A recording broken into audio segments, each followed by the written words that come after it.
High বন্ধুরা, আমি এখন চলে আসছি গঙ্গারামপুর রেল স্টেশন।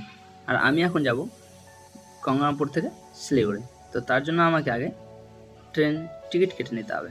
তো এই যে আমি ট্রেনের টিকিটটা কেটে নিলাম। ট্রেনের টিকিটের দাম নিল 105 টাকা। আমি এখন যাব গঙ্গারামপুর থেকে শিলিগুড়ি। আর বসে বসে একটা সুন্দর ভিউ দেখতে পাচ্ছি। তো ভিউটাকে ক্লিক করে নিলাম আগে।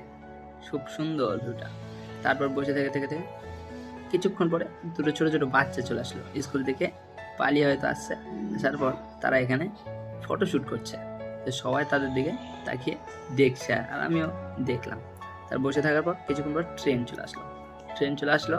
সবাই রাস্তার সাইডে দাঁড়িয়ে পড়েছে, আমিও দাঁড়িয়ে পড়েছি। সবাই সিট ধরার জন্য একদম রেডি, আর আমিও একদম রেডি। তো বেশি দেরি না করে আমিও সব ফট করে সিটটা ধরার জন্য রেডি হয়ে গেলাম। তো টাটা বন্ধুরা, বাই বাই। ভালো থাকবেন, সুস্থ থাকবেন, আর আমার ভিডিও দেখতে থাকবেন।